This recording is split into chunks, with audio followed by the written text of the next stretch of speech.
পাক রব্বুল আলামিন সূরা বাকারার 1 নম্বর আয়াতে বলে, এটা তো তোমাদের মাঝে এমন একটা কিতাব দিয়েছি, তোমাদের মাঝে এমন একটা কিতাব দান করা হয়েছে যেই কিতাবের মধ্যে কোনো ভুল বা কোনো সন্দেহ, যেই কিতাবের মধ্যে কোনো ভুল বা সন্দেহ নাই। আল্লাহ পাক বলেন, যালিকাল কিতাবু লা রাইবা ফীহি।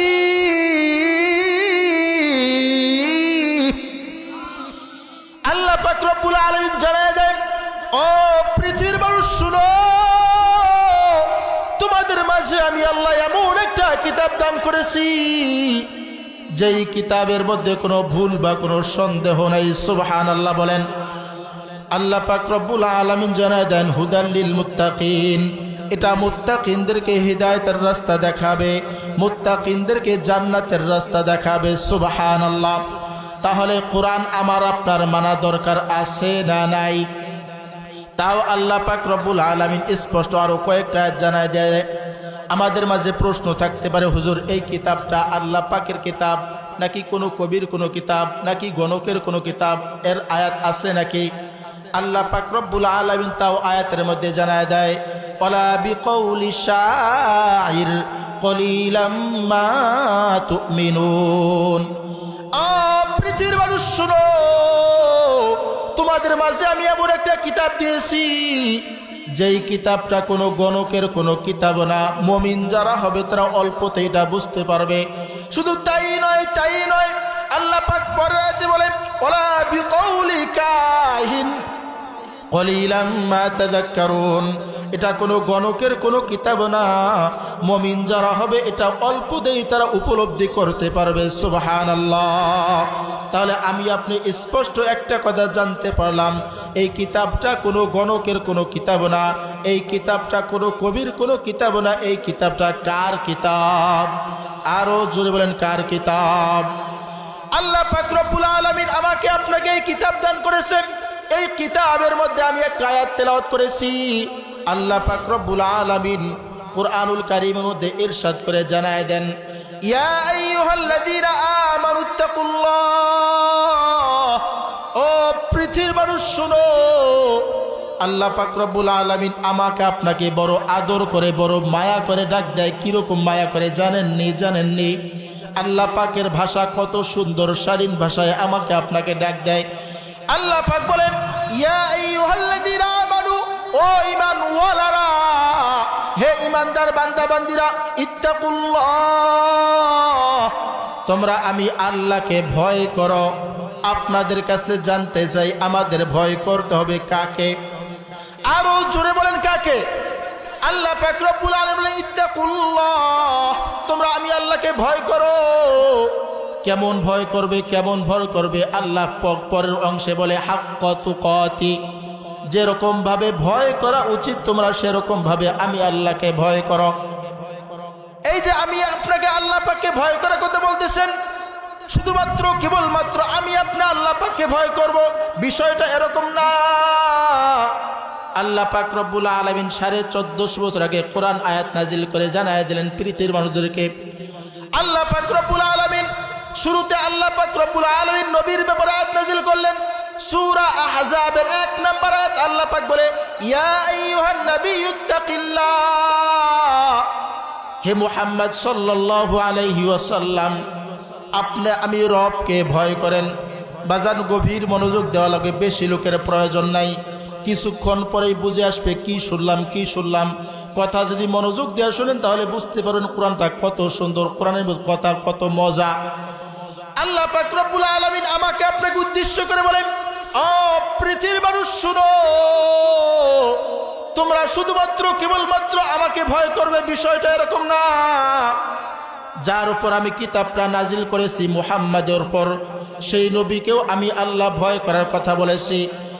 1 নম্বর আল্লাহ পাক সূরা আহজাবের মধ্যে জানায় দেয়, ইয়া আইয়ুহান নাবিয়্যুত্তাকিল্লাহ, হে মুহাম্মদ আপনি আমি রবকে ভয় করেন। 2 নম্বর সূরা নিসার মধ্যে আল্লাহ পাক রব্বুল আলামিন গোটা পৃথিবীর মানুষদেরকে উদ্দেশ্য করে জানায় দেয়, ইয়া আইয়ুহান নাসুত্তাকু রাব্বাকুমুল্লাযী খালাকাকুম মিন নাফসিন ওয়াহিদা। ও দুনিয়ার মানুষ শুনো, তোমরা আমি আল্লাহকে ভয় করো, যিনি তোমাদেরকে সৃষ্টি করেছেন একই নফস একই আত্মা আদম থেকে। এক নম্বরে আল্লাহ পাক নবীকে ভয় করার কথা বললেন, দুই নম্বরে আমাদের সবাইকে ভয় করার কথা বললেন, তিন নম্বরে আল্লাহ পাক আমাকে আবার উদ্দেশ্য করে বলে, ও বান্দাবান্দি শোনো, শুধুমাত্র কেবলমাত্র তোমরাই যে আমাকে ভয় করবে বিষয়টা এরকম না। তোমাদের পূর্বে আমি আল্লাহ যাদেরকে পাঠাইছি সবাইকে আমি আল্লাহ ভয় করার কথা বলেছি। প্রমাণ কি? প্রমাণ কি? আল্লাহ পাক আয়াতের মধ্যে জানায় দেন, ওয়ালাকাদ ওয়াসাইনাল্লাযীনা উতুল কিতাবা মিন ক্বাবলিকুম ওয়া ইয়্যাকুম আনিত্তাকুল্লাহ। তোমাদের পূর্বে যাদেরকে কিতাব দেওয়া হয়েছে তারাও কিন্তু আমি আল্লাহকে ভয় করেছে। তাহলে এটা স্পষ্ট হয়ে গেল আল্লাহ পাককে ভয় করার কথা আল্লাহ পাক কাদেরকে বলেছেন? এক নম্বরে নবীদেরকে ভয় করার কথা বলেছেন, দুই নম্বরে আমরা যারা বাস করতেছি আমাদেরকে আল্লাহ পাককে ভয় করার কথা বলেছেন, তিন নম্বরে আল্লাহ পাক আমাকে আপনাকে জানায় দেন তোমাদের পূর্বে তোমাদের বাপ দাদা যারা আসছে তাদেরকেও আমি আল্লাহ পাক ভয় করার কথা বলেছি। সুবহানাল্লাহ। চার নম্বর আল্লাহ পাক রব্বুল আলামিন ভয়ের কথা বলেন, ইয়া আইয়ুহাল্লাযীনা আমানুত্তাকুল্লাহ ওয়াল তানজুর নাফসুম মা কদ্দামাত লিগাদ। আল্লাহ পাক মানুষদেরকে উদ্দেশ্য করে বলে, ও পৃথিবীর মানুষ শোনো, তোমরা আমি আল্লাহকে ভয় করো এবং পরকালের চিন্তা তোমরা করো। কবরে তোমরা আসবে, হাসরে কি নিয়ে আসবে সেই চিন্তা ফিকির তোমরা করো। আমি আপনি যদি আল্লাহ পাককে ভয় করি, আল্লাহ পাক এবার লাভের কথা বলে। আল্লাহ পাক বলে, ইন্না আকরামাকুম ইনদাল্লাহি আতকাকুম। আল্লাহ পাক চূড়ান্ত ফলাফল আমাকে আপনাকে জানায় দেয়। আমি আপনি যদি আল্লাহ পাককে ভয় করি আমার লাভ কি হবে, আপনার লাভ কি হবে, এই চূড়ান্ত ফলাফল আল্লাহ পাক আয়াতের মধ্যে জানায় দেয়, ইন্না আকরামাকুম ইনদাল্লাহি আতকাকুম।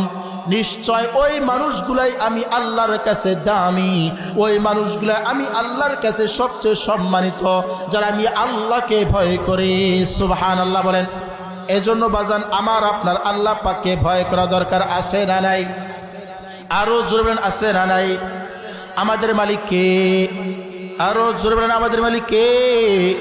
আচ্ছা মানুষ বলো দেখি রাত্র কেন কালো, সূর্য বলো কোথা হতে পাইলো এত আলো, আরে ফুলগুলি নানান রঙের কেমন করে হয়, পাতাগুলো সবুজ বটে ফুলের মতো নয়, দুধ কেন এত সাদা মরিচ কেন ঝাল, দুধ কেন এত সাদা মরিচ কেন ঝাল, আমগুলো পাকলে বলো কেমনে হয় তা লাল, আবার পশু পাখি কয় না কথা মানুষ কেন কয়, পশু পাখি কয় না কথা মানুষ কেন কয়, বলো বলো ওহে মানব এসব কেমন করে হয়, ভাবে সবই মহান প্রভুর দান, নত শিরে সিজদা করো ওহে মুসলমান, আবার ডিমগুলো একে রকম পার্থক্য নয় মোটে, তবে সাদা কালো বাচ্চাগুলো কেমন করে ফুটে, আমরা সবাই বাস করি এই পৃথিবীর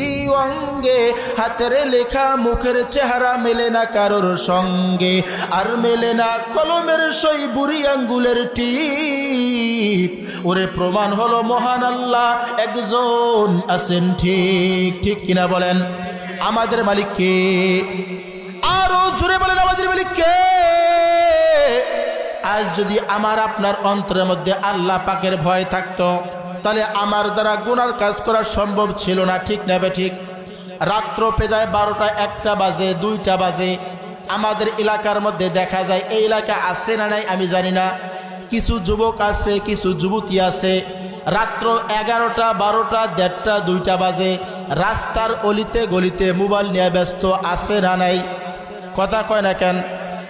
রাস্তাঘাটে অলিতে গলিতে রাত্র 1টা 1:30টা 2টা বাজে এরা মোবাইলের মধ্যে ব্যস্ত আছে।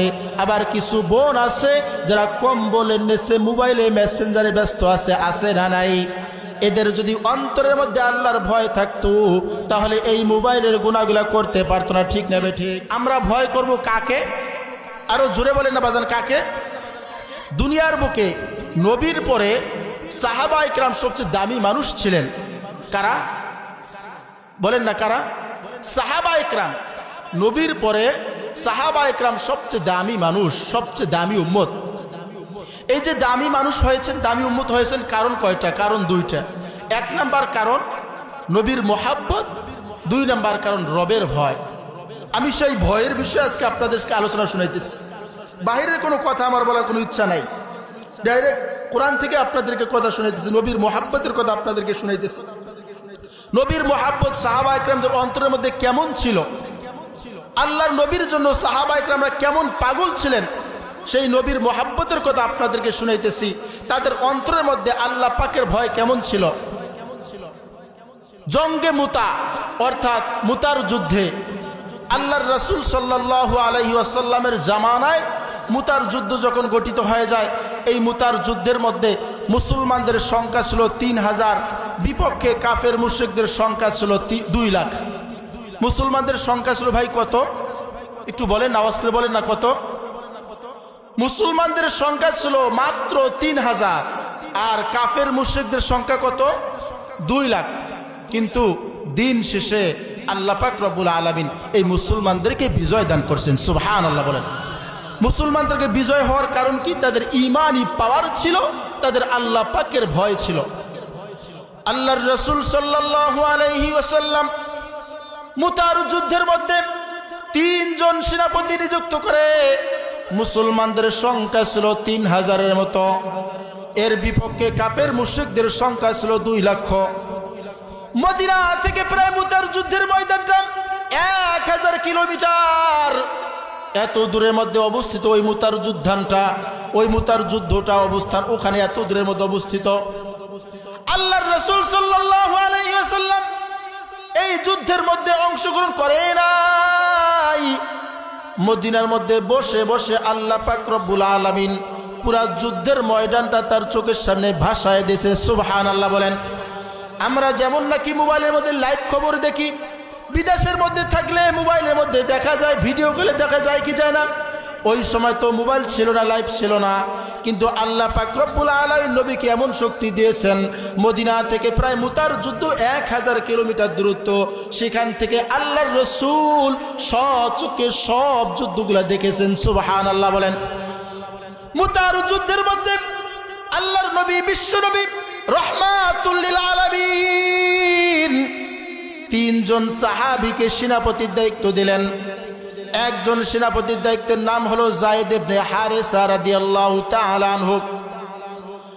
আল্লাহর নবী, বিশ্ব নবী রহমাতুল লিল আলামিন যায়েদ ইবনে হারেসা রাদিয়াল্লাহু তাআলা আনহুকে বলতে লাগলেন, ও যায়েদ, তোমাকে মুতার যুদ্ধের মধ্যে প্রথম সেনাপতির দায়িত্ব দেওয়া হলো, যাও যাও তুমি বাড়িতে চলে যাও, তোমার বাড়ির মধ্যে বাবা মাদের কাছ থেকে বিদায় নিয়ে চলে আসো, যুদ্ধের ময়দানে তোমাকে যাওয়া লাগবে, যুদ্ধের ময়দানে তুমি শহীদ হয়ে যাবে।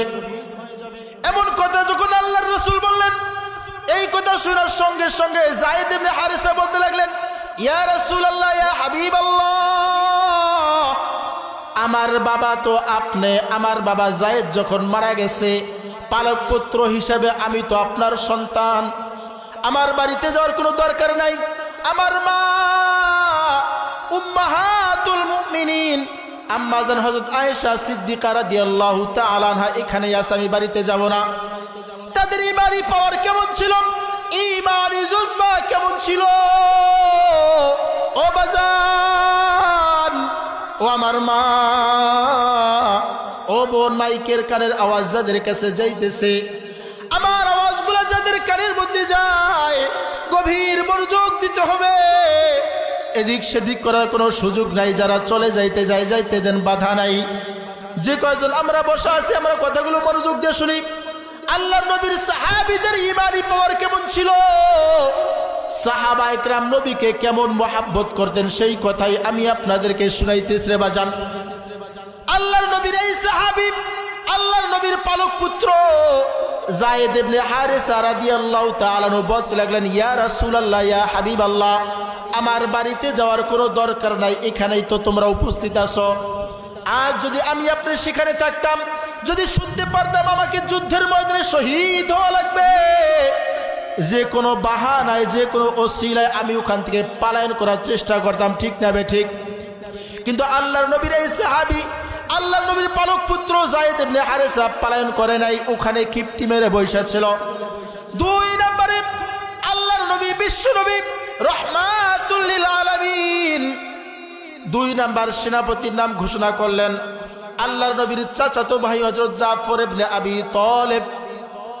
হযরত জাফর ইবনে আবি তালেবকে আল্লাহর নবী বলতে লাগলেন, ও জাফর, ও আমার চাচাতো ভাই, যাও যাও, তুমি বাড়ির মধ্যে চলে যাও, তোমাকে মুতার যুদ্ধে 2 নম্বরে সেনাপতির দায়িত্ব দেওয়া হলো। বাড়ির মধ্যে তুমি চলে যাও, তোমার আত্মীয় স্বজন যারা আছে, তোমার ঘরের মধ্যে যারা আছে, তাদের থেকে বিদায় নিয়ে আসো। তোমাকে যুদ্ধের ময়দানে যাওয়া লাগবে, ওখানে তুমি শহীদ হয়ে যাবে, ওখান থেকে আর তুমি আসবে না, বিদায় নিয়ে আসো। অথচ হযরত জাফর ইবনে আবি তালেব সফর থেকে মাত্র আসছে, আল্লাহর নবীর দরবারে আসার সঙ্গে সঙ্গে আল্লাহর রাসূল ঘোষণা করলেন, তোমাকে যুদ্ধের ময়দানে যাওয়া লাগবে, তোমাকে 2 নম্বরে সেনাপতির দায়িত্ব দেওয়া হলো, তুমি ঘরের মধ্যে চলে যাও, বিদায় নিয়ে আসো। হযরত জাফর ইবনে আবি তালেব দৌড় দিয়ে বাড়িতে চলে গেছে। বাড়িতে যাওয়ার সঙ্গে সঙ্গে দরজার কাছ থেকে শোনা যায় তার স্ত্রী বাচ্চাদেরকে কোলে নিয়ে আল্লাহ পাকের কোরআন তেলাওয়াত করতেছে। সুবহানাল্লাহ বলেন। আল্লাহর নবীর এই সাহাবী লক্ষ্য করে তাকায় দেখে তার বিবি ছোট ছোট বাচ্চাদেরকে কোলে নিয়ে কোরআন তেলাওয়াত করতেছে। কোরআন তেলাওয়াত যখন তার কানের মধ্যে আসছে, আল্লাহর নবী বিশ্ব নবী রাহমাতুল লিল আলামিন তার এই সাহাবীটা, তার চাচাতো ভাইটা জাফর ইবনে আবি তালেব স্ত্রীকে উদ্দেশ্য করে বলতে লাগলেন, ও আমার প্যারা বিবি, অল্প সময়ের জন্য কোরআন তেলাওয়াত বন্ধ করে দাও, আমি তোমার স্বামী তোমার কাছে এসেছি। আল্লাহর নবী ঘোষণা করছে আমাকে মুতার যুদ্ধে 2 নম্বরে সেনাপতির দায়িত্ব দেওয়া হয়েছে, যুদ্ধের ময়দানে আমাকে যাওয়া লাগবে, অল্প সময় তোমরা কোরআন তেলাওয়াত বন্ধ করো, আমি তোমাদের কাছ থেকে বিদায় নেওয়ার জন্য আসছি। তবে তোমার কাছে আমার একটা কথা হলো, একটা আরজি হলো, আমার অনুপস্থিতিতে আমি তো আর তোমাদের মাঝে থাকবো না, আমার অনুপস্থিতিতে আমার এই সন্তানগুলোকে কোরআনের শিক্ষায় শিক্ষিত বানাবে। সুবহানাল্লাহ বলেন। আল্লাহর নবীর এই সাহাবীটা তার স্ত্রীকে বলতে লাগলেন, ও আমার প্যারা বিবি, আমি যখন থাকবো না আমার সন্তানগুলা তোমার কাছে আমানত, আমার এই সন্তানগুলাকে তুমি কিন্তু কোরআনের শিক্ষায় শিক্ষিত বানাইবে, আমার এই সন্তানগুলাকে কিন্তু রাসূলের তরিকায় পরিচালিত করবে। এমন কথা বলতে লাগলেন। এবার স্ত্রী বলেন, ও প্যারা স্বামী, আপনি তো অনেক দিন ধরে সফরের মধ্যে ছিলেন, কিছুক্ষণ আগে আমাদের মাঝে আসলেন, অল্প সময়ের জন্য আমাদেরকে সময় দেন, ঘরের মধ্যে চলেন, বাচ্চাদেরকে একটু আদর করে দেন, আমাকে একটু অল্প সময় দেন, আর জানি আপনার সাথে দেখা হয় কিনা জানি না, অল্প সময় আপনি আমাদেরকে একটু প্রেম মহাব্বত করেন। এমন কথা যখন আল্লাহর রাসূলের সাহাবীটা তার স্ত্রীকে উদ্দেশ্য করে বলে, ও প্যারা বিবি, আমি যদি আমার সন্তানগুলোকে প্রেম মহাব্বত করি, আমি যদি তোমার মহাব্বতে পড়ে যাই, আমি যদি আমার সন্তানগুলোর প্রেমে পড়ে যাই, এই মহাব্বত করার কারণে আমার বাচ্চাদের মুখের দিকে তাকানোর কারণে যদি আমার মায়া হয়, যদি যুদ্ধের ময়দানে যাইতে দেরি হয়, না জানি আল্লাহর রাসূল আমার থেকে কষ্ট পাবে, কিয়ামতের ময়দানে আমি আল্লাহ পাকের সামনে কি জবাব দিব? ও বাজান, এমন একজন সাহাবীদের কথা আপনাদেরকে শুনাইতেছি, এটা কোনো কিসসা কাহিনী না, হাদিসের মধ্যে পাওয়া যায়। এই মুতার যুদ্ধ বড় নির্মম যুদ্ধ হয়েছে, আল্লাহর রাসূলের চাচাতো ভাইকে বড় মারাত্মকভাবে হত্যা করা হয়েছে, শহীদ করা হয়েছে। আল্লাহর রাসূলের চাচাতো ভাই তার স্ত্রীকে বলতে লাগলেন, ও আমার বিবি, তোমাদেরকে আদর করার সুযোগ নাই, তোমাদের ঘরে যাওয়ার সুযোগ নাই, আমাকে বিদায় দিয়ে দাও। সত্যি সত্যি তাই করা হয়েছে। ছোট্ট ছোট্ট বাচ্চাদের রেখে, মোহাব্বতের প্যারা স্ত্রীকে রেখে আল্লাহর রাসূলের এই চাচাতো ভাই হযরত জাফর ইবনে আবি তালেব রওনা হয়ে গেছেন যুদ্ধের ময়দানে। হাদিসের মধ্যে আসছে আল্লাহর রাসূলের সাহাবী যখন যুদ্ধের ময়দানে যায় একটা বারের জন্য পিছন দিকে তাকায় না, অথচ পিছনের মধ্যে তার স্ত্রী বাচ্চাগুলা গলা কাটা মুরগির মতন হাউমাউ করে কান্না করতেছে। একটা বারের জন্য পিছনের দিকে তাকায় নাই। আল্লাহর রাসূলের এই সাহাবী যুদ্ধের ময়দানে চলে গেছে। 3 নাম্বার আল্লাহর রাসূল ঘোষণা করলেন আব্দুল্লাহ ইবনে রাওয়াহা, অর্থাৎ আব্দুল্লাহ ইবনে রাওয়াহা নতুন বিবাহ করছে, এখনো পর্যন্ত বাসর করে নাই। আল্লাহর রাসূল ঘোষণা করলেন ও আব্দুল্লাহ ইবনে রাওয়াহা, তোমাকে 3 নম্বরে সেনাপতির দায়িত্ব দেওয়া হলো, তুমি যুদ্ধের ময়দানে চলে যাবে। যাও তুমি ঘর থেকে বিদায় নিয়ে আসো।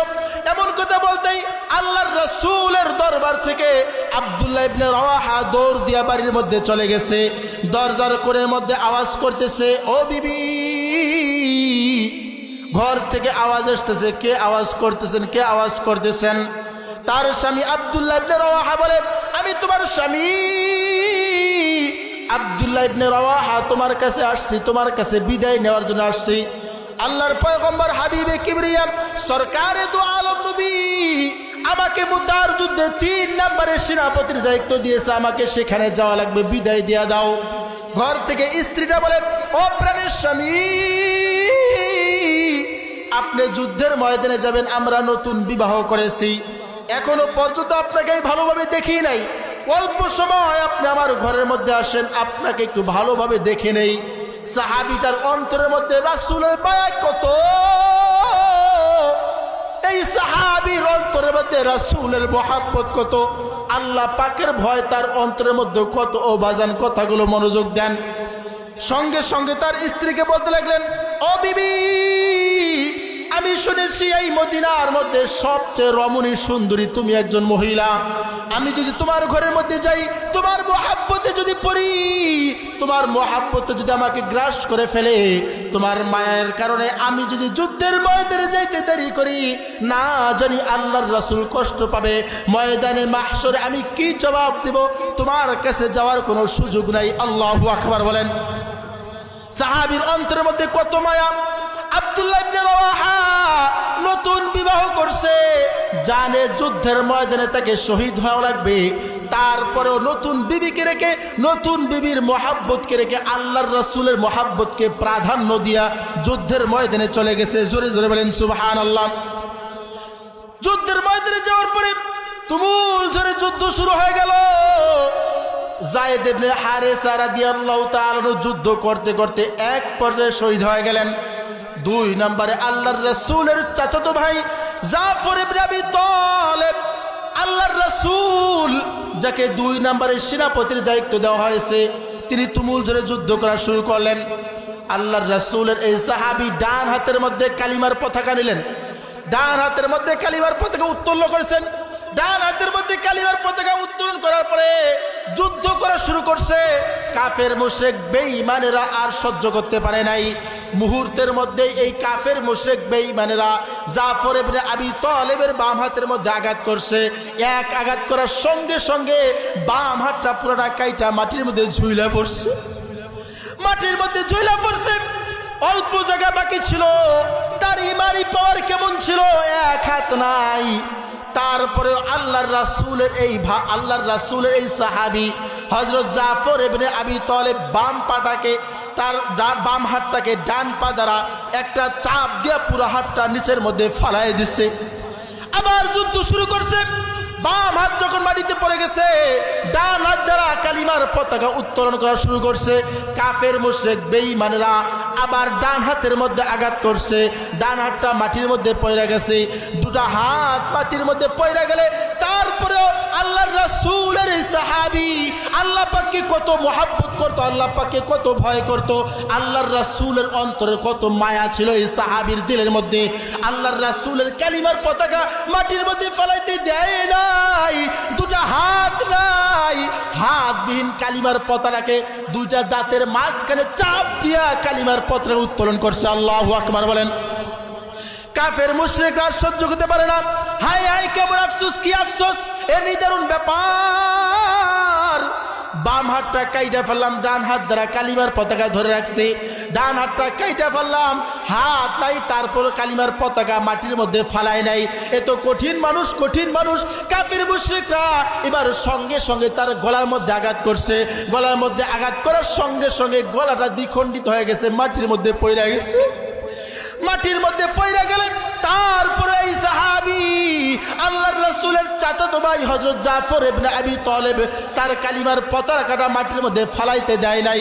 গলা কাটা মুরগির মতো ছটফট করতেছে, দাঁতের দুই দাঁতের মাঝখান দিয়ে কালিমার পতাকা আসমানের দিকে কইরা রাখছে।